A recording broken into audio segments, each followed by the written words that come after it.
color black. So dalawang kulay ang meron nito, the black and yung color DE. So lahat siya, frame, slide is DE. So Gen 5 siya guys. Kasama niya sa box is the grip extender, dalawang grip extender, magazine, and manual. Okay, so kung mapapansin nyo guys, wala siyang markings. So si WE, wala talaga siyang markings. Metal slide, polymer frame. Yung thread niya, may thread siya guys sa outer barrel. So pwede kayo maglagay ng attachments. Okay, so tetest natin siya kung ilang FPS siya out of the box. By the way, semi-auto lang to. So gamit pala nating gas is 12 kg and yung BB natin is 0.20. Firing 316 310.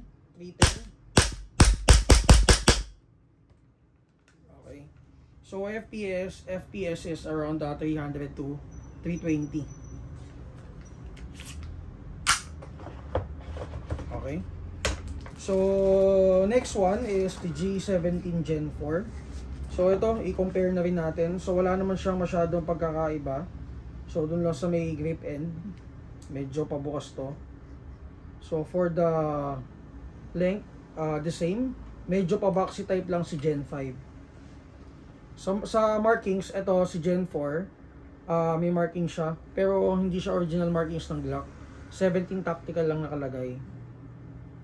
So ito siya guys. Okay, so for the magazine, the same naman, compatibility the same. And ano pa ba?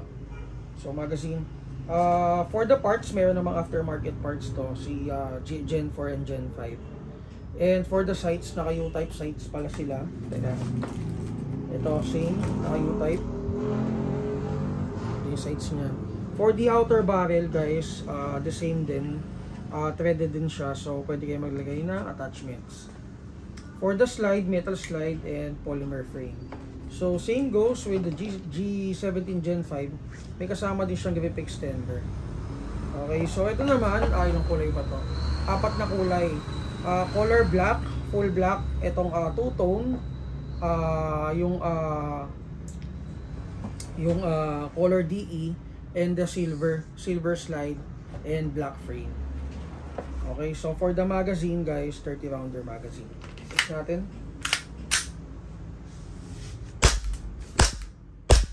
.317, the same. 317. Okay, so kulang sa gas.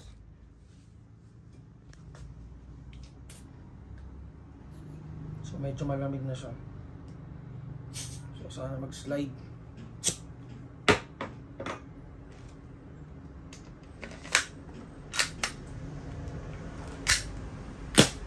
Okay. So pag ganun guys, yung magazine, for example ito walang laman, di ba? So pag nag-slide siya ng kusa without engaging the slide stop, meaning okay yun. In case kasi minsan hindi talaga siya nag-slide lock.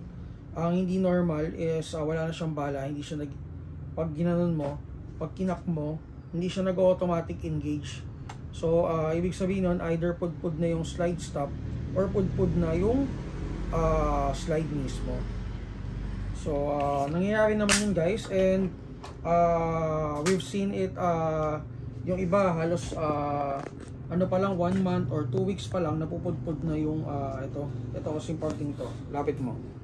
So napupudpud na yung slide niya. So normal naman yun kasi wear entry yan.